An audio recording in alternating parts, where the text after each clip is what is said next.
अपने संपूर्ण समय में से 3 घंटा आप परमात्मा को दे रहे हैं कथा को सुनने के लिए। वो चूक ना जाए। आपके बात करने में शंकर का अनुमोदन, शिव महापुराण का रस अगर छूट गया तो आपका कुबेरेश्वर धाम आना सार्थक नहीं हुआ। एकांत बनाकर रहे हैं। कथा श्रवण करते समय आपकी मनोकामना, क्योंकि पहले कथा में सती शिव महापुराण की कथा में कहा था कि जिस कामना को लेकर शिव और सती कुंभज ऋषि के यहाँ पहुँचते हैं, कथा श्रवण करते हैं, कथा पूर्ण होते से ही जब वो जाते हैं तो उनकी वो मनोकामना पूर्ण होती है। शंकर जी की कामना थी भगवान राम का दर्शन करना, भगवान राम का दर्शन मिल जाए, और सती ने जो कामना करी थी कि मेरे विवाह के बाद मुझे यहाँ लाया गया कथा श्रवण करने के लिए, इससे तो मेरा शरीर भस्म हो जाता तो श्रेष्ठ था। शिव जी की कामना भी पूर्ण हुई, राम जी का दर्शन हुआ, राम जी का दर्शन प्राप्त हुआ, और माता सती की कामना भी पूर्ण हुई। पिता के ही यज्ञ में स्वतः ही भस्म हो गई, पिता के यज्ञ में स्वयं भस्म हो गई।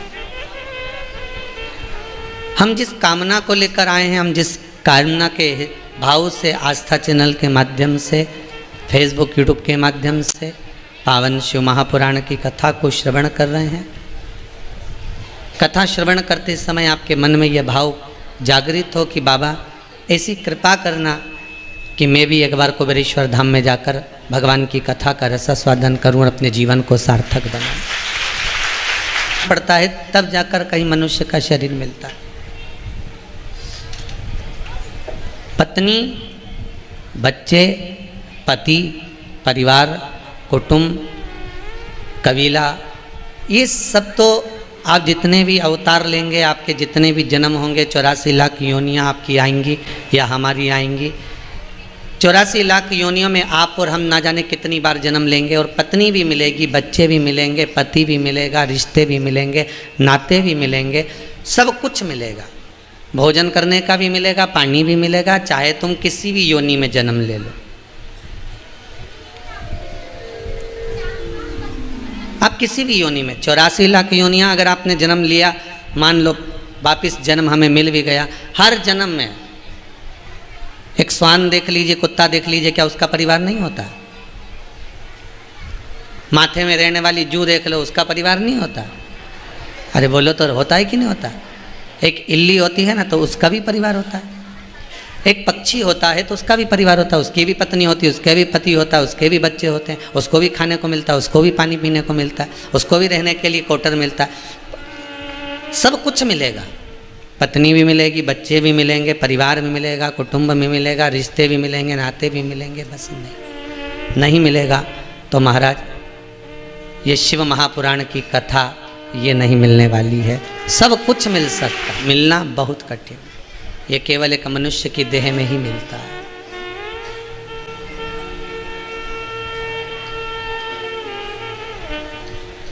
तात मिले, पुनिमात मिले, युवती मिले सुखदाई, पर सबसे कठिन है संत समागम भाई, बहुत कठिन। संतों का सानिध्य, भगवान की अविरल भक्ति, भगवान का भजन, भगवत नाम का स्मरण, ये बहुत कठिन। हम तो यहाँ तक कहेंगे कि आप अगर आस्था चैनल पर कथा सुन रहे हो, या मोबाइल पर कथा सुन रहे हो, या कुबेरेश्वर धाम में आकर कथा सुन रहे हो, जब तक शिव की कृपा नहीं होगी तब तक आप ये कथा भी नहीं सुन सकते।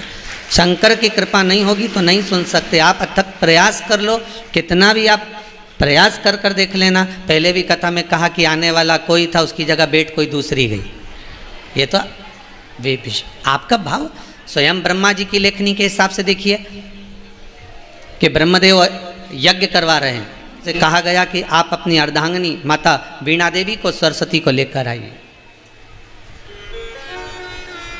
स्वयं ब्रह्मदेव ने माता सरस्वती से कहा, सरस्वती चलो, ब्राह्मण बड़ा विशाल यज्ञ करवा रहे हैं, उसमें अपन यजमान हैं,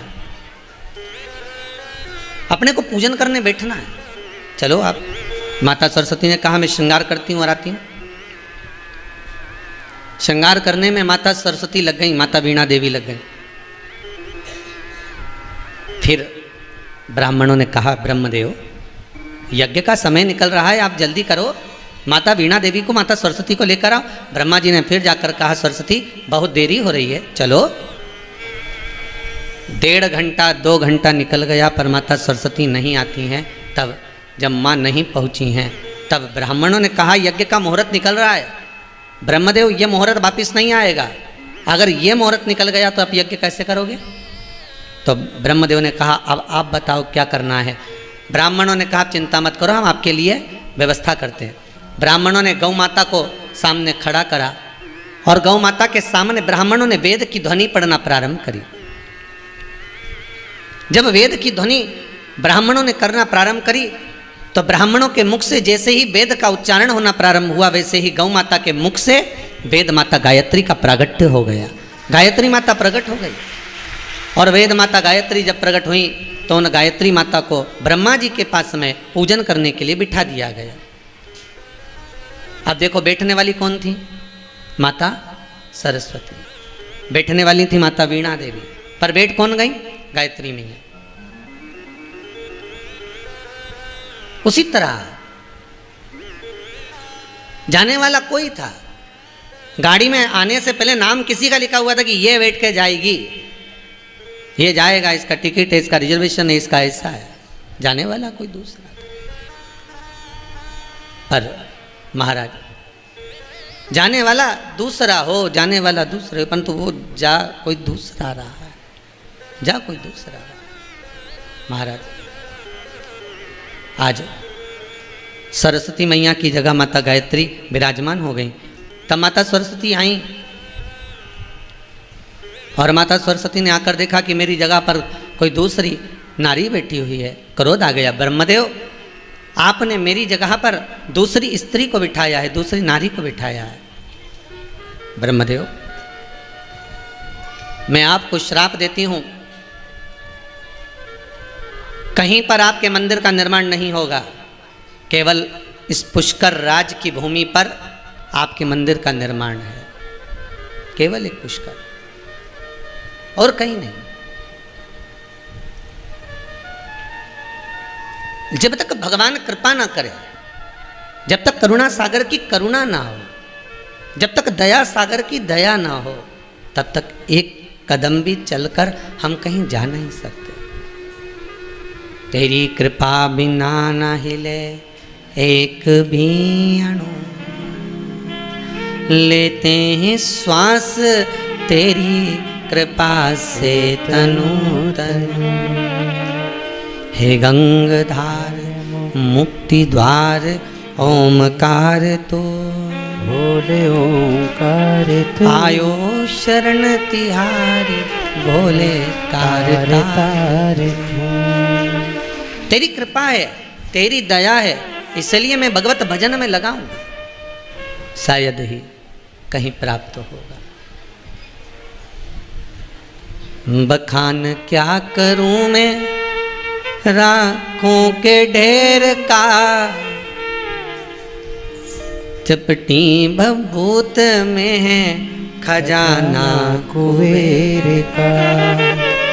कथा में कहा था मक्खी सब्जी के तराजू पर बैठ गई तो उसकी कोई कीमत नहीं है, मक्खी किराना के सामान पर बैठ गई तो उसकी कोई कीमत नहीं है, पर मक्खी सोना जिस पे तुल रहा हो उसके तराजू पर बैठ जाए तो कीमत 10,000 हो गई। बैठते से ही पलड़ा झुका और उसकी कीमत 10,000 हो गई। फालतू फालतू के साथ बैठोगा तो कोई कीमत होए तुम्हारी? अरे बोलो तो सरी, कोई नहीं। और उल्टा लोग कहते हैं कहाँ फालतू के लोगों में चक्कर में पड़ा हुआ है, क्यों फालतू के लोगों में बैठती फिरे, कौन तुम्हारी कीमत बढ़े। पर कहीं आप सत्संग में बैठ गए, कहीं आप भगवान की भक्ति में बैठ गए, कहीं आप भगवान के भजन में बैठ गए, कहीं शंकर के अनुमोदन में बैठ गए, शिव महापुराण का स्मरण करने बैठ गए, भले आप आधा घंटा बैठे, 15 मिनट बैठे, 20 मिनट बैठे, पर कीमत तो बढ़ गई। जिस लकड़ी पर जलाया गया, शरीर जिस कंडों पर जलाया गया, जिस गोबरी पर जलाया गया, उसकी कौन कीमत होगी?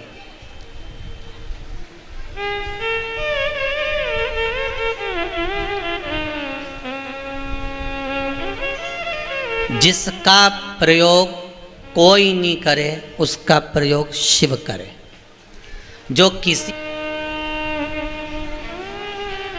जो सिक्का कहीं नहीं चले वो आरती की थाली में चले। सही है? जो कहीं नहीं चले वो आरती की थाली में चले। क्यों? क्योंकि सबको मालूम है ये कहीं नहीं चलेगा तो भगवान के पास चलेगा। भगवान से कहा लक्ष्मी जी ने, पार्वती जी ने शिव जी से कहा, दुनिया के लोग बहुत चतुर हैं, खोटा खोटा सिक्का लाकर यहाँ तुम्हारे मंदिर में छोड़ जाते हैं, फटा हुआ नोट तुम्हारे मंदिर में छोड़ जाते हैं, दान पेटी में डाल जाते हैं, आप कुछ कहते नहीं हो। शंकर भगवान ने कहा उसको मालूम है जो कहीं नहीं चले वो मेरे पास ही चले, उसको मालूम है, इसलिए मेरे पास में जो आ गया वो चल गया। अब कौन 33 कोटि देवता में ऐसा देवता होगा जो मुर्दे की भस्म को अपने शरीर पे चढ़ाएगा? उस मुर्दे की भस्म की कोई कीमत है क्या? अरे जम के तो बोलो। राख का अगर कोई व्यापार करता है तो वो भी राख फैक्ट्री में से जो जली हुई बेकार वाली या कंडे की राख या सिगड़ी की राख या भट्टी की राख खरीदता होगा और राख का व्यापार करता होगा। बोलो सही है कि गलत है? बेकार जले हुए बेस्ट राख का व्यापार करता होगा। पर तुमने कहीं सुना कि शमशान की राख का व्यापार हुआ? क्योंकि वो बिकेगी नहीं, उसकी क्या कीमत।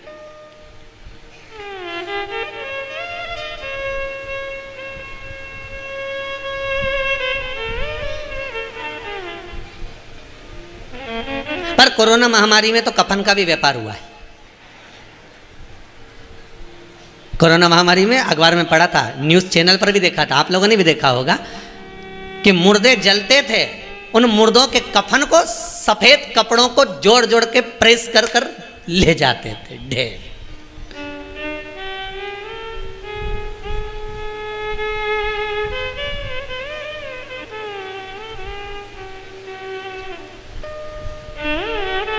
एक बात बहुत अच्छे से कहेंगे, आपको अच्छी लगे तो ठीक है, बुरी लगे तो कोई बात नहीं, सियोर वाला महाराज तो वैसे ही बुरा है, ठीक है।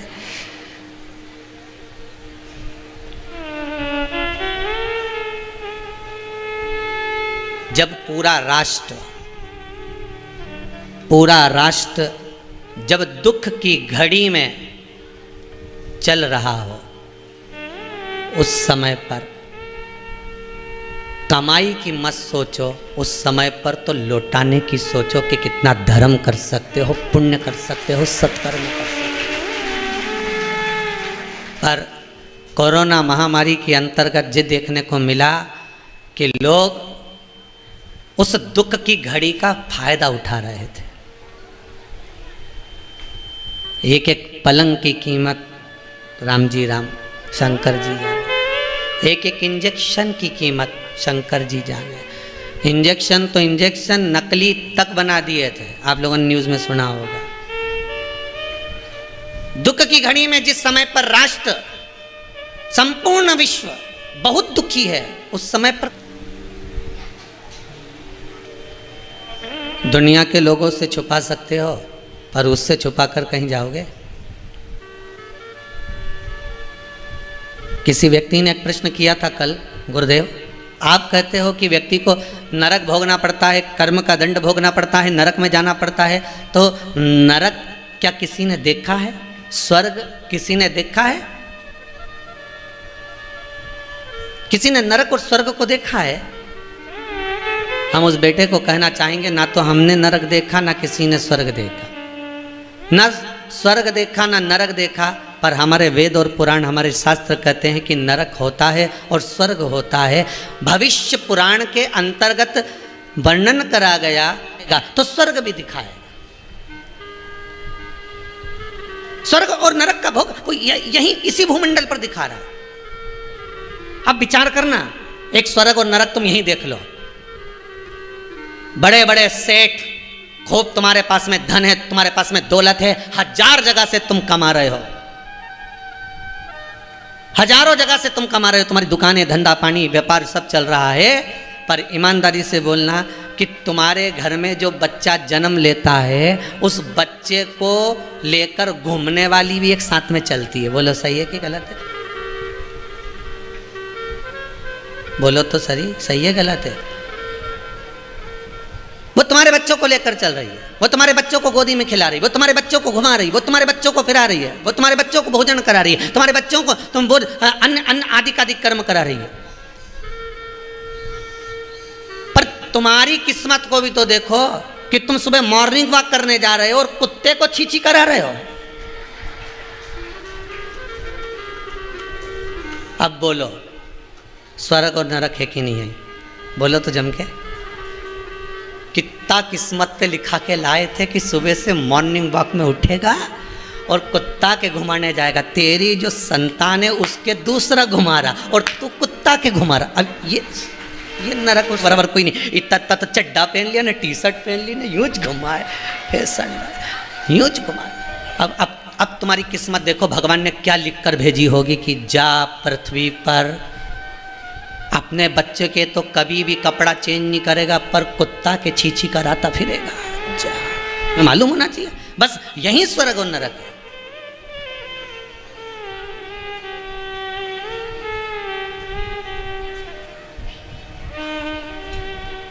क्या लिखा ललाट पर? दुख आया, शरीर में कष्ट आया, ये सब हमारा कहीं का कर्म भाग ही तो है।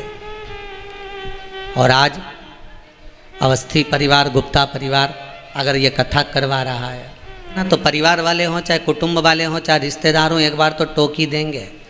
हराम का आ रहा होगा तो लुटा रहा है। थोड़ा क्या है, साफ साफ बोलने की आदत है हमारी, इसलिए छुपाना तो कुछ आता ही नहीं है। जो कुछ बोलना है सब बोल दो, और तुमसे छुपा कर जाएंगे भी कहाँ? बोलो तो सही।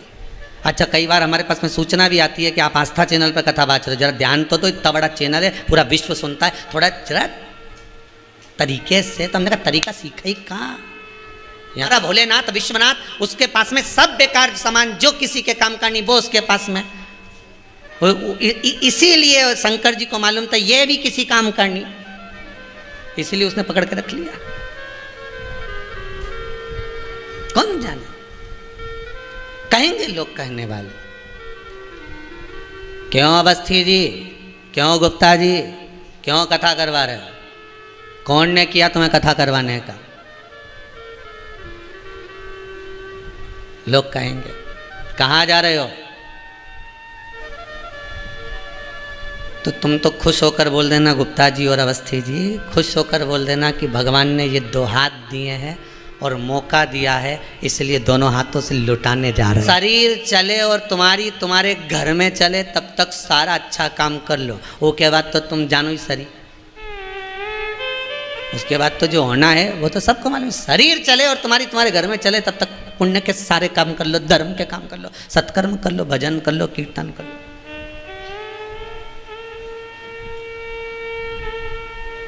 उसके बाद जो होगा वो देखा। जो किसी काम की चीज नहीं वो शिवजी ने अपने पास में रखा, शंकर भगवान ने अपने करीब में रखा। जो किसी काम, शमशान की भस्म किस काम की थी? शंकर जी ने अपने शरीर पे लगा ली, करोड़ों की कर दी। अरे बोलो तो जम के। नहीं किसी के काम का हो तो एक दो सांप पकड़ के तुम्हारे को दे देते हैं गिफ्ट में।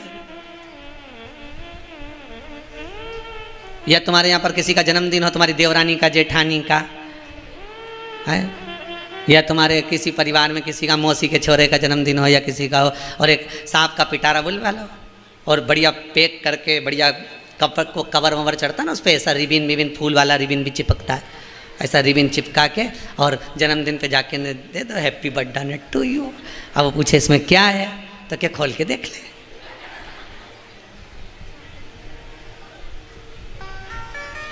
अब तुमने तो जन्मदिन पे दिया, मालूम पड़ा उसका मरण दिन हो जाए तो क्या कर लेगा? अब दिया सुनने। जो किसी काम का नहीं। सांप किसके काम का था? फिर भी भगवान ने उस सर्प को अपने पास में रखा। भिक्षु किसके काम का था? भगवान ने अपने पास में रखा। मृगशाला किस काम की थी? मृगशाला अपने पास में रखी। वो धतूरा किसके काम का था? आज भी वो धतूरा किसी के काम आता है क्या? अरे बोलो तो जम के, वो कांटे वाला धतूरा किसी काम का है? अच्छे अच्छे फूल लगे होते तो लोग तोड़ के सुबह से ही ले जाते, 5 बजे से जब घूमने निकलते ना मॉर्निंग वॉक में, दूसरे का पौधे में से फूल ही तोड़ते फिरते, सब ले जाते। पर धतूरा कोई तोड़ता है? जब काम आता है ना तभी।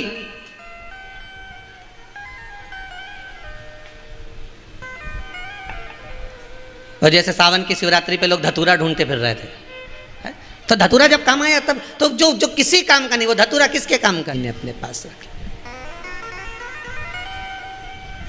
और शंकर जी ने जब अपने पास में विष को रखा, उसकी भी कीमत बढ़ गई,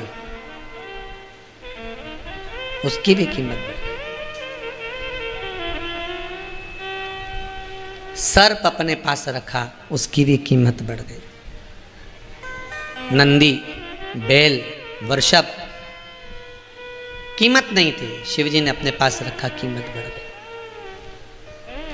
बस भोले बाबा से यही कहना, बाबा आप शमशान की राख की कीमत बढ़ा सकते हो, सांप की कीमत बढ़ा सकते हो, नंदी की कीमत बढ़ा सकते हो।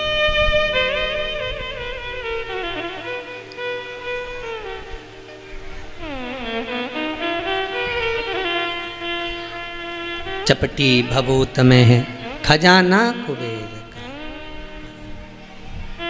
जब भस्म शिव पर चढ़ती है, जब भस्म शंकर को लगती है, उस भस्म की कीमत बढ़ जाती है, उस भस्म की कीमत। आप शंकर भगवान का अनुमोदन करने में लगे हो, शिव की आराधना करने में लगे हो। चंद्रदेव, जब जिस समय पर चंद्रदेव को शरीर का रोग हो गया था और काया टपकने लगी थी, चंद्रदेव की काया जब टपकने लगी, उस काया का महत्व, जो चंद्रदेव का अहंकार था, इतना अभिमान कि मेरे बराबर कोई सुंदर नहीं, मेरे बराबर सुंदर नहीं। आज भी चंद्रमा को देखना तो उसमें दाग नजर आता है, सुंदरता का जो अभिमान करता है, उसके मुख पर, उसके स्वरूप पर कहीं ना कहीं एक भाव उत्पन्न हो जाता। चंद्रमा को अभिमान था, मैं इतना सुंदर, मैं इतना सुंदर। सुंदरता का इतना बखान चंद्रमा को था कि अपनी गुरु की धर्म पत्नी तक का स्मरण कर लिया उसने।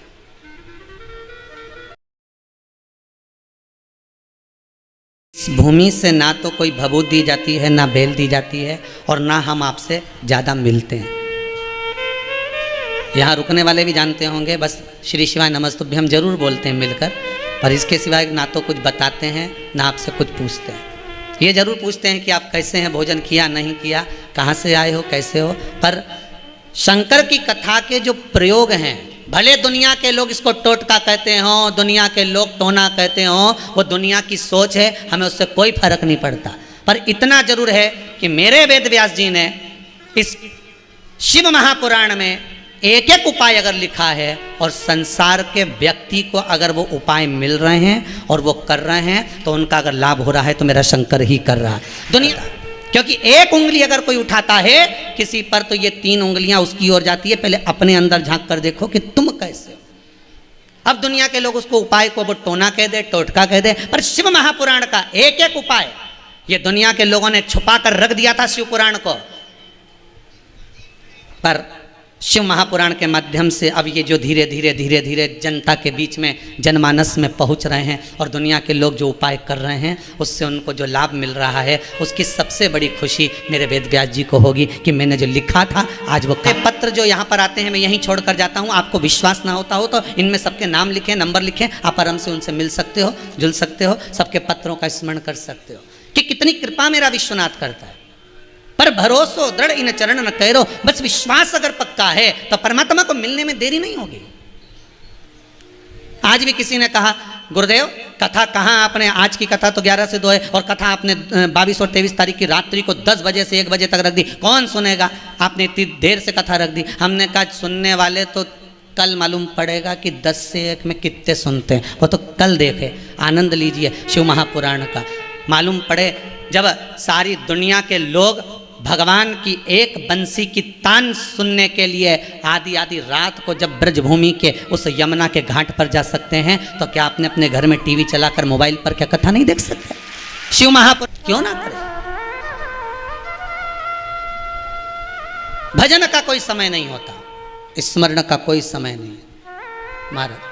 एक राख भभूत की भी कीमत बढ़ जाती है भगवान शिव से लगकर, एक शमशान की भस्म की भी कीमत बढ़ जाती है शिव से लगकर। तो क्या आप और हम भगवान से जुड़ेंगे, उनका स्पर्श करेंगे, उनको जल चढ़ाएंगे, उनको धतूरा चढ़ाएंगे, बेलपत्री चढ़ाएंगे, तो क्या हमारी कीमत नहीं बढ़ेगी? चोर को कुबेर बना देता है वो, चोर को कुबेर। क्यों ना, तो एक बार शंकर की शरण में जरूर जाना, इस शिव महापुराण पर विश्वास कर कर एक बार उसका स्मरण जरूर करना। और अंदर मंदिर में भी तुम्हें शर्म आए, नहीं जा सकते, हमारे दोस्त क्या कहेंगे? आजकल फैशन है ना कि अगर मम्मी मैं पानी चढ़ाने जाऊंगा तो मेरे दोस्त मेरे ऊपर कमेंट करेंगे, क्या कहेंगे कि बताओ इतना पढ़ा लिखा जल चढ़ाने जा रहा है। पढ़ने के बाद भी अगर मैं मंदिर जाऊंगी तो मेरी सहेलियां क्या कहेंगी? अरे आग लगे बस्ती में, अपन रहो मस्ती में।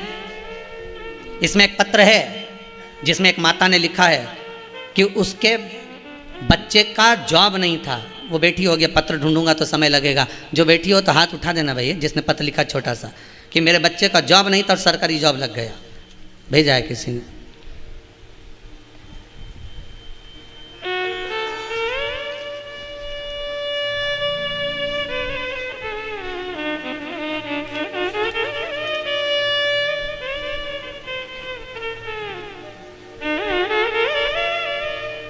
एक ये भी हैं, मैं प्रदीप जी पंड्या, ग्राम नागूखेड़ी, जिला देवास से आई हूँ।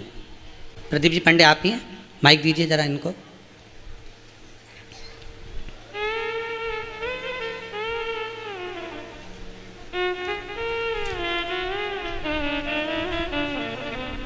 शीघ्र पहुँचाइए।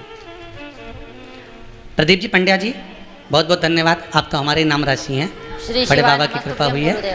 आपने लिखा है, मैं देवास नागूखेड़ा से आया हूँ, मुझे ब्रेन की नसों में सूजन डॉक्टर ने बता दी थी। हाँ जी, आप अपने मुख से बोलिए जी। कहाँ से आए? नागदेव। बैठिए। बहुत बहुत साधुवाद जी, बहुत बहुत साधुवाद, बाबा की कृपा है।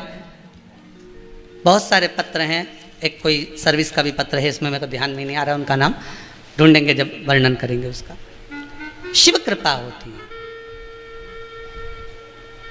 अब इस समय ना तो कोई एक लोटा पानी चढ़ाने में या दिया लगाने में, मुझे तो नहीं लगता कि बहुत खर्चा आपका होता होगा, बोलो तो सही।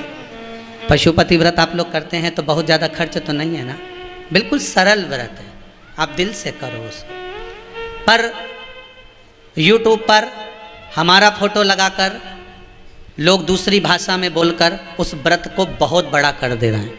मेरा निवेदन फिर है, गलत YouTube पर जाकर अगर हमारी वाणी नहीं दिख रही या व्यासपीठ दिखे, क्या दिखना चाहिए? सबसे बड़ा ट्रेडमार्क है व्यासपीठ। हम कभी भी इधर उधर कुर्सी पे बैठकर कुछ नहीं बोलते, व्यासपीठ से ही बोलेंगे जो भी बोलेंगे। व्यासपीठ दिखे और उसमें बोलते हुए दिखे और हमारी वाणी तो तुमको समझ में आवे कि हाँ, तो समझना कि वो वचन सिद्ध है, सही है। वरना हम कुर्सी पर बैठकर बोल रहे हो या चलते फिरते बोल रहे हो या हमारा फोटो दिख रहा हो और लोग उसको वर्णन कर करके यूट्यूब पर डाले जा रहे हैं, हम उसको मान्यता नहीं दे सकते। लोगों ने उसमें लिख दिया कि उसका उद्यापन ऐसे करना चाहिए, 11 जोड़े बुलाओ उन्हें, उनको जिमाओ, फिर ये करो। हमने नहीं बोला साहब, हो जी जी ध्यान रख जो, ऐसा फालतू लफड़ा में तो पड़ा ही नहीं दादा अपन। जो विधान लिखा है पशुपति व्रत का, तारकासुर के 3 बेटे तारकाक्ष, विदुम्माली और कमलाक्ष की जब मरे, जब भगवान ने पशुपति नाथ का रूप रखा और 33 कोटि देवताओं को पशु बनाया, उस समय पर शिव महापुराण में जिस व्रत का विधान कहा गया, व्रत जिस तरह से बताया गया वो है कि पशुपति व्रत का एक भस्म की कीमत शिव बढ़ा देता है। हम सांसारिक जीव हैं, शिव के उपासक हैं, वो भी कीमत बढ़ा। महाराज आगे वर्णन आया, चंद्रदेव ने विचार करा कि ये काया मेरी कैसे सिद्ध हो।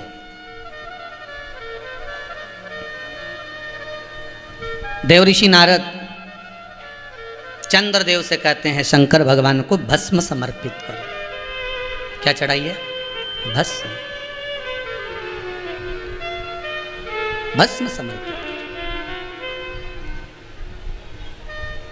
उस भस्म का जो प्ररूप है, उस भस्म का जो स्वरूप है, वो सुख देने वाला।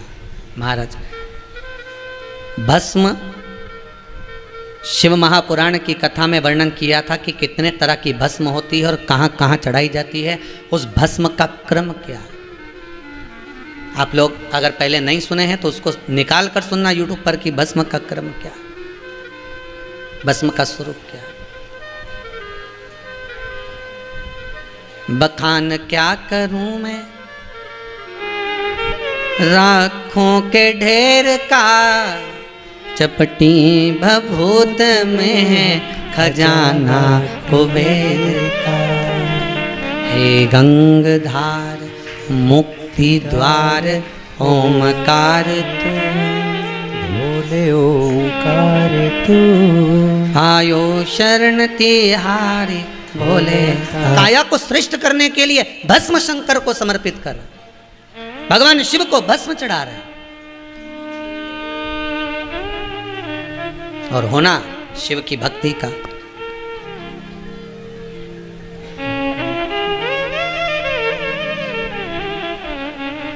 महादेव नमन चरणों में स्वीकार कीजिए, स्वीकार कीजिए। सबका किया है मेरा भी उद्धार कीजिए। हे शंभो, जब संपूर्ण हो तो मेरे लिए क्यों ना, मेरे लिए क्यों ना।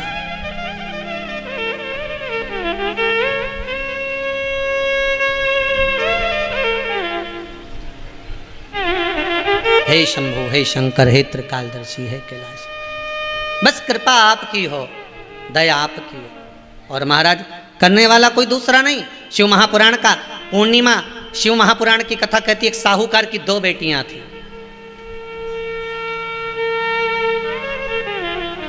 दोनों पूर्णिमा का व्रत करती थी, पर उसमें से एक बेटी पूर्णिमा का संपूर्ण व्रत करती थी और दूसरी बेटी आधा व्रत करती थी। एक बेटी पूर्ण व्रत कर रही है और एक आधा व्रत कर रही है।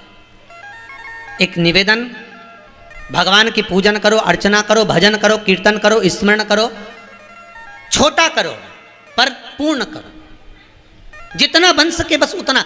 अगर आपसे कहीं पुराण नहीं करे, कहीं शास्त्र नहीं करा कि आप इतना ही भगवान को देना पड़ेगा, आपको इतना ही प्रदान करना पड़ेगा। यहां तो शास्त्र में तुलसीदास जी वर्णन करते हैं आधी में पुनि आध। अगर एक चावल का दाना भी आप भगवान को दे रहे हो तो वो पूर्ण देना। पूर्ण का मतलब है पूरा, आखा, टूटा हुआ नहीं। बेलपत्री अगर आप 50 नहीं चढ़ा सकते, 100 नहीं चढ़ा सकते, 21 नहीं चढ़ा सकते, 11 नहीं चढ़ा सकते, एक बेलपत्र चढ़ाओ पर वो आखी होना चाहिए।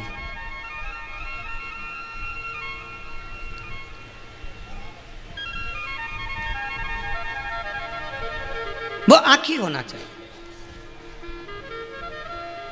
अब बेलपत्री के पेड़ पे चढ़ गए, बड़ी बड़ी डालियां तोड़ तोड़ के ले आए और डालियां तोड़ तोड़ के लाके उसमें से पत्ती निकाल ली, डाली फेंक दी।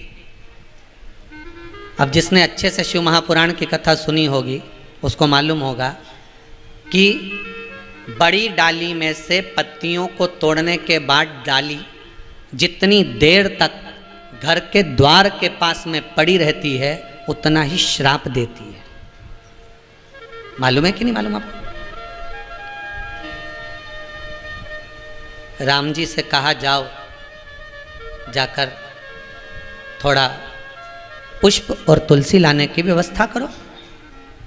जब धनुष भंग हो चुका था, सीता जी ने राम जी के गले में जयमाला पहना दी थी। आज गुरुदेव के विश्वामित्र बाबा के सम्मुख में राम, सीता, लखन बाबा तीनों बैठे हुए हैं। तो राम जी ने कहा आज राघव जी आप पुष्प वाटिका में नहीं जाओगे, आज जानकी को भेजो उनकी पुष्प वाटिका में, क्योंकि बगीचा इन्हीं का है, इनको भेजा जाए, लेकर आए जाए।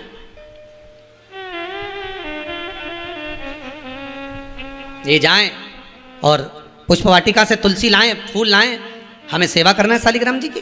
पुष्प लेने के लिए माँ जानकी जब पुष्प को उतार रही थी, माता का हवा में पल्लू उड़ गया और उड़ा, जब पल्लू उड़ा तो तुलसी जी के क्यारे पर गया। तुलसी जी के क्यारे के पत्ते कुछ नीचे गिर गए, जैसे ही आगे बढ़ी पल्लू से पत्ते नीचे गिर गए। जानकी मैया फूल और तुलसा लेकर आई, राघव जी के हाथ में दिया, राघव जी ने गुरुदेव के हाथ में दिया। गुरु जी जैसे ही शालिग्राम जी को चढ़ाने लगे तो तुलसी के पत्ते रोने लगे।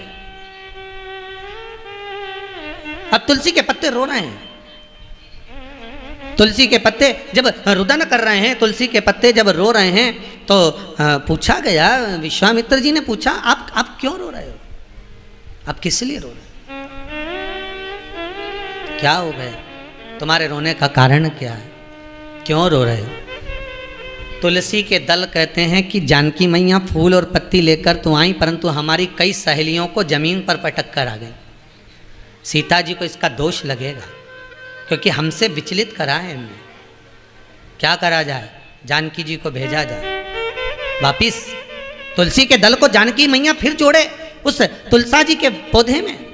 माता जानकी तुरंत गई तुलसी के पौधे के पास जाकर निवेदन करा है माता जानकी ने, है तुलसी महारानी, है माँ कृपा करिए, आपके दल आपके पत्ते आज मेरे साड़ी के पल्लू से नीचे गिर गए, क्षमा करिए, क्षमा करिए। वो माता ने उस दल को वापस लगाया। शालिग्राम जी को उस दिन तुलसी नहीं चढ़ी, नहीं चढ़ी। इसलिए आज भी हमारे यहाँ कई बार कह देती हैं माताएं, आज रविवार है, तुलसी मत तोड़ो। बच्चे पूछते हैं माँ रविवार को तुलसी क्यों नहीं तोड़ना चाहिए, तो कहा दिया जाता है सुना है, पर उनको बताओ कारण था, इसलिए नहीं चढ़ी, कारण था, इसलिए समर्पित नहीं। आप बेलपत्री को अगर उतारना है पौधे में से, डाल में से, वृक्ष में से बेलपत्री तोड़ना है तो पत्तों को उतारिए, डालियां मत तोड़िए। डालियां ले जाने के बाद, पत्ते निकालने के बाद आप डाली को ले जाकर जहां पटकोगे वो श्रापिता देगी कि मैं अच्छी खासी भगवान की सेवा में लगी थी पर इसने मुझे सेवा से वंचित कर दिया। वो डाली में फिर पत्ते लगेंगे और पत्ते लगते ना जाने कितने बार शंकर जी को चढ़ते, पर तुम्हारे कारण वो डाली टूटी, तुम्हारे कारण तुमने उसको वंचित कर दिया सेवा से, उसका दोष तो लगेगा। अब तुम तो खुश हो गए, 108 चढ़ाया मैंने तो तुलसी बेलपत्र, 108 चढ़ाया मैंने तो आपकी हरतालिका तीज पे 500 चढ़ाया, मैंने तो शिवरात्रि पे 500 चढ़ाया, मैंने तो 1.25 लाख बेलपत्री चढ़ाई, मैंने तो ये चढ़ाई, तुमने तो चढ़ाई, पर वो के बाद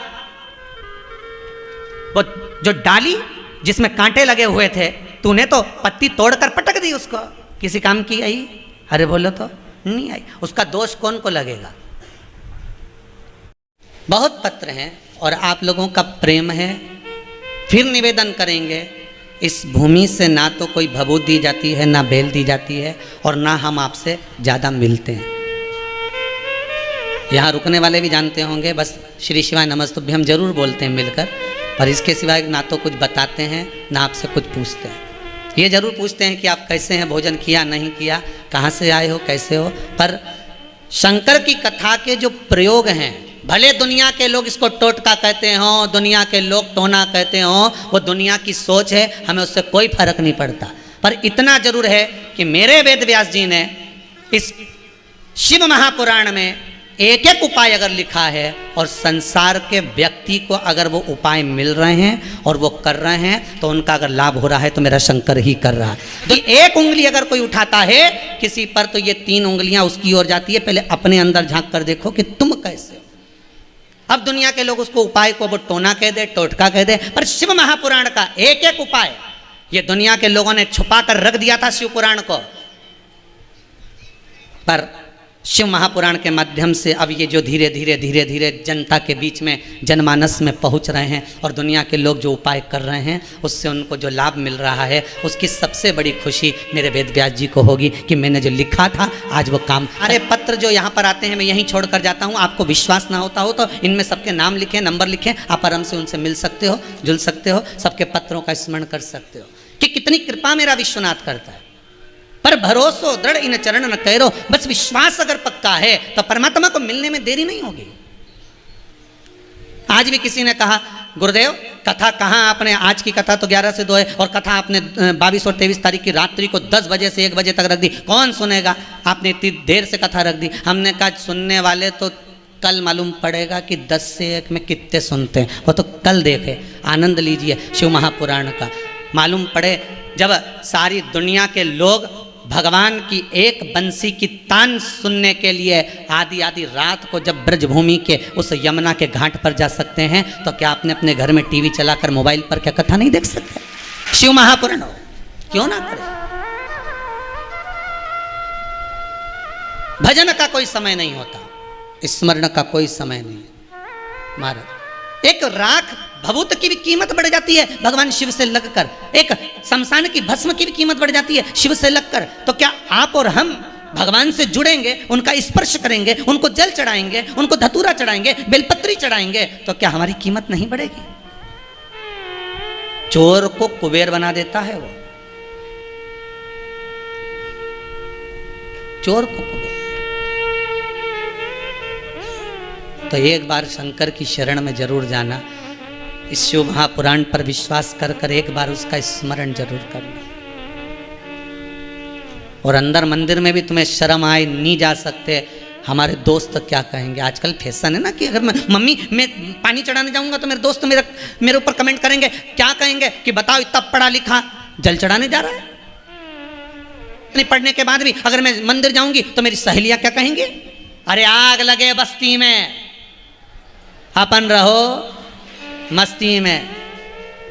इसमें एक पत्र है जिसमें एक माता ने लिखा है कि उसके बच्चे का जॉब नहीं था, वो बेटी हो गया, पत्र ढूंढूंगा तो समय लगेगा। जो बेटी हो तो हाथ उठा देना भाई, जिसने पत्र लिखा छोटा सा कि मेरे बच्चे का जॉब नहीं था और सरकारी जॉब लग गया। भेजा है किसी ने।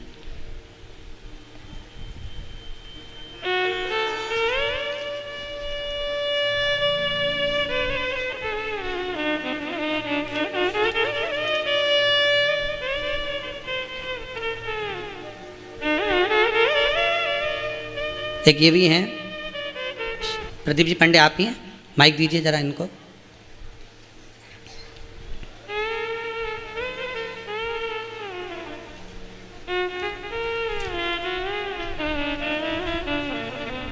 शीघ्र अतिशीघ्र पहुंचाइए।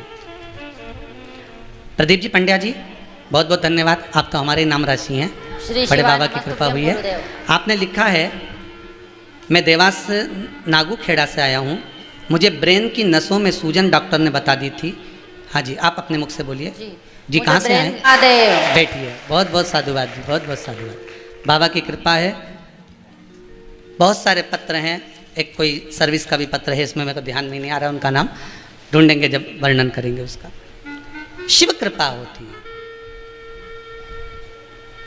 अब इस समय ना तो कोई एक लोटा पानी चढ़ाने में या दिया लगाने में मुझे तो नहीं लगता कि बहुत खर्चा आपका होता होगा, बोलो तो सही। पशुपति व्रत आप लोग करते हैं तो बहुत ज़्यादा खर्च तो नहीं है ना, बिल्कुल सरल व्रत है, आप दिल से करो उसको।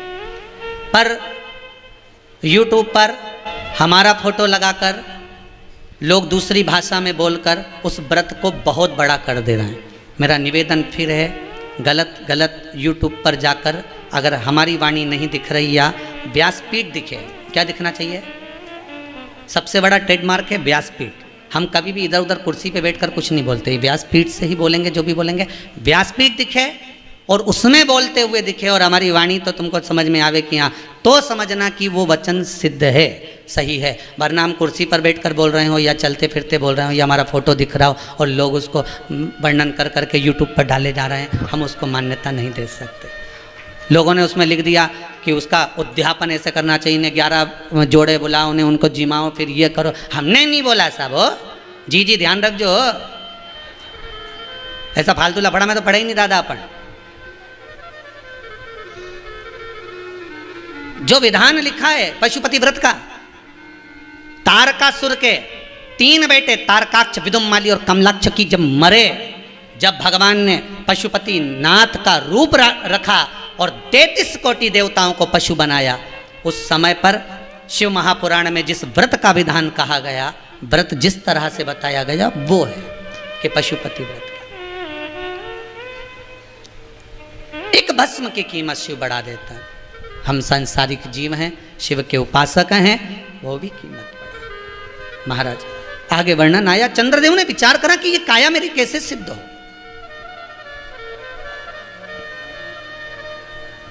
देवऋषि नारद चंद्रदेव से कहते हैं शंकर भगवान को भस्म समर्पित करो।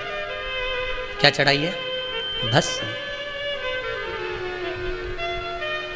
भस्म समर्पित करो। उस भस्म का जो प्ररूप है, उस भस्म का जो स्वरूप है, वो सुख देने वाला। महाराज, भस्म शिव महापुराण की कथा में वर्णन किया था कि कितने तरह की भस्म होती है और कहाँ कहाँ चढ़ाई जाती है। उस भस्म का क्रम क्या है, आप लोग अगर पहले नहीं सुने हैं तो उसको निकाल कर सुनना यूट्यूब पर कि भस्म का क्रम क्या, भस्म का स्वरूप क्या। बखान क्या करूं मैं राखों के ढेर का, चपटी भभूत में है खजाना कुबेर का। हे गंगधार मुक्ति द्वार ओमकार तू, बोले ओंकार तू। आयो शरण तिहारी भोले। काया को श्रेष्ठ करने के लिए भस्म शंकर को समर्पित कर, भगवान शिव को भस्म चढ़ा रहे और होना शिव की भक्ति का।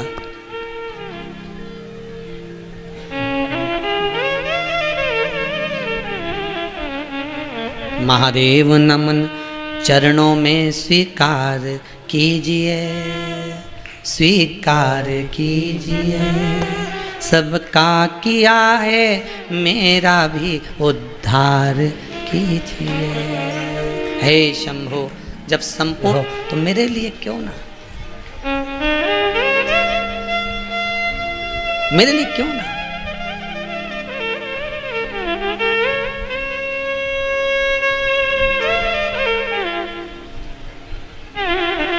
हे शंभु, हे शंकर, हे त्रिकालदर्शी, हे कैलाश, बस कृपा आपकी हो, दया आपकी हो। और महाराज, करने वाला कोई दूसरा नहीं।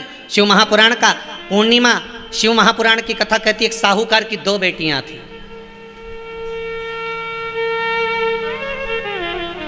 दोनों पूर्णिमा का व्रत करती थी, पर उसमें से एक बेटी पूर्णिमा का संपूर्ण व्रत करती थी और दूसरी बेटी आधा व्रत करती थी।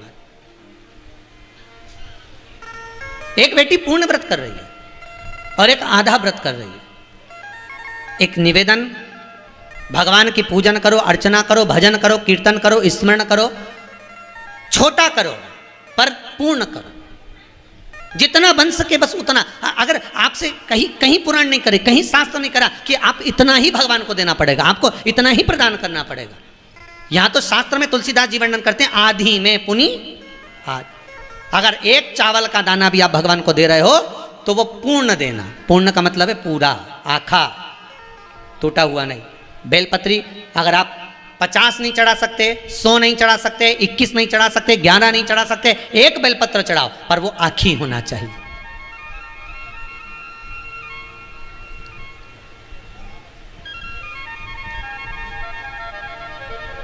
वो आखी होना चाहिए। अब बेलपत्री के पेड़ पे चढ़ गए, बड़ी बड़ी डालियां तोड़ तोड़ के ले आए और डालियां तोड़ तोड़ के लाके उसमें से पत्ती निकाल ली, डाली फेंक दी।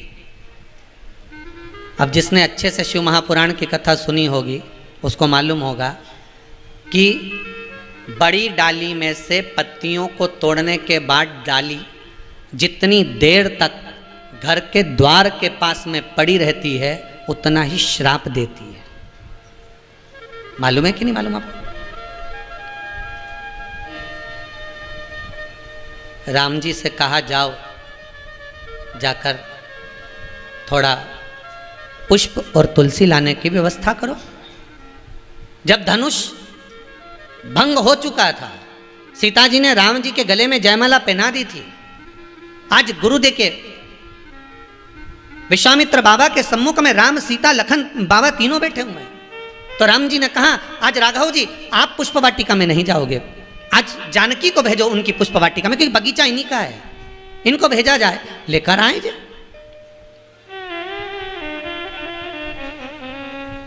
ये जाएं और पुष्प वाटिका से तुलसी लाएं, फूल लाएं, हमें सेवा करना है शालिग्राम जी की। माता पुष्प लेने के लिए माँ जानकी जब पुष्प को उतार रही थी, माता का हवा में पल्लू उड़ गया, और उड़ा, जब पल्लू उड़ा तो तुलसी जी के क्यारे पर गया। तुलसी जी के क्यारे के पत्ते कुछ नीचे गिर गए, जैसे ही आगे बढ़ी पल्लू से पत्ते नीचे गिर गए। जानकी मैया फूल और तुलसा लेकर आई, राघव जी के हाथ में दिया, राघव जी ने गुरुदेव के हाथ में दिया। गुरुजी जैसे ही शालिग्राम जी को चढ़ाने लगे तो तुलसी के पत्ते रोने लगे। अब तुलसी के पत्ते रो रहे हैं, तुलसी के पत्ते जब रुदन कर रहे हैं, तुलसी के पत्ते जब रो रहे हैं तो पूछा गया, विश्वामित्र जी ने पूछा, आप क्यों रो रहे हो, आप किस लिए रो रहे हो, क्या हो गया, तुम्हारे रोने का कारण क्या है, क्यों रो रहे हो। तुलसी के दल कहते हैं कि जानकी मैया फूल और पत्ती लेकर तो आई, परंतु हमारी कई सहेलियों को जमीन पर पटक कर आ गई।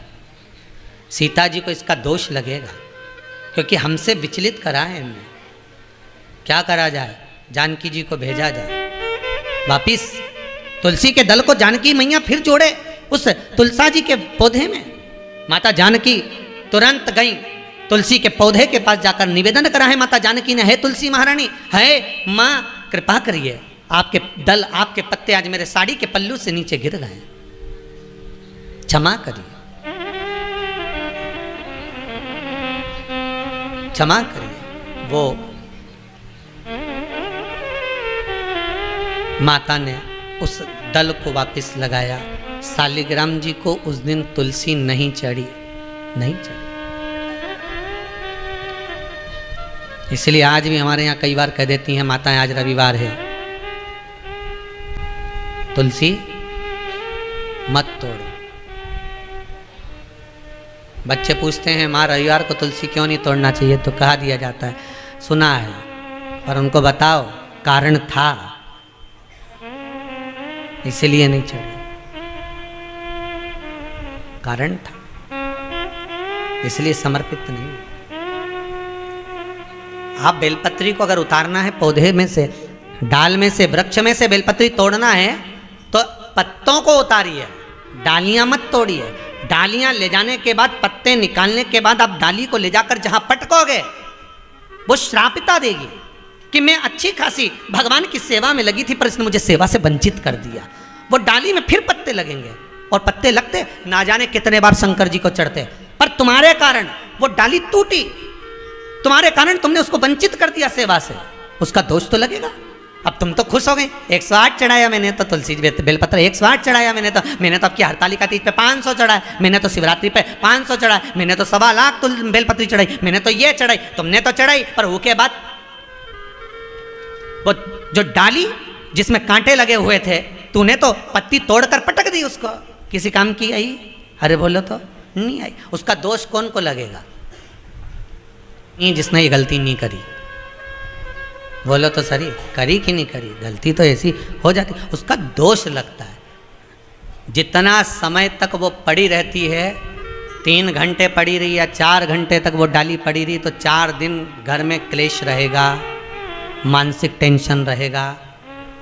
घर में तुमने अभी पूजन करी और पूजन करने के बाद इतनी टेंशन कहाँ से आ गई, इतना क्लेश। कई माताएं कहती हैं हमने पूजन करी गुरुजी, इसके बाद भी हमारे यहाँ तो बहुत टेंशन हो गया, इतना परेशानी, इतनी चिंता, यूँ। कई लोग कहे हमने वो व्रत करा, ऐसा हो गया, हमने वो पाठ करा। तो कारण क्या है? उसका कारण केवल एक है, या तो तू गई होगी फूल तोड़ने, तो फूल उतारते उतारते डाली तोड़ कर आ गई होगी, या तूने बेलपत्री तोड़ी होगी तो बेलपत्री की डाली तोड़वा के लाई होगी, डाली तोड़वा के लाई, पत्ती तो हेड़ ली, डाली पटक दी साइड में, उसका दोष कौन देखेगा? वो दोष है।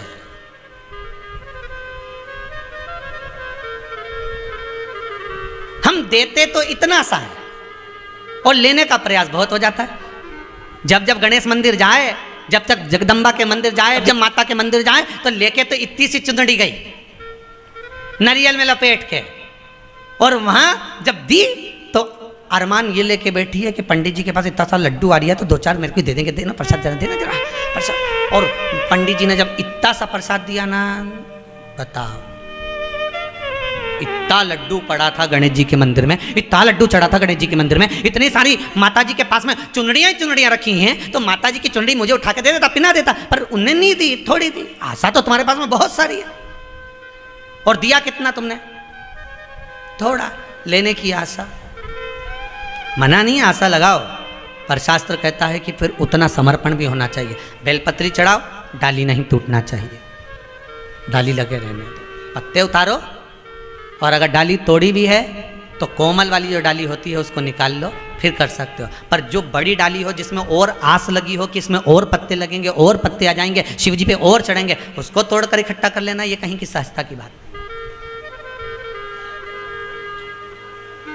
महाराज शिव उपासना में भक्ति का बल। महाराज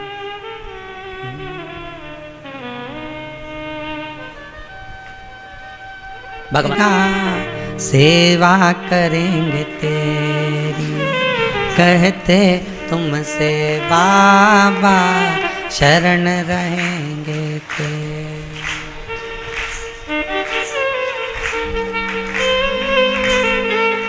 देना साथ हमारा बाबा बन कर के तुम साथी, देना तेरे नाम से गुजारा हमारा, गुजारा हमारा।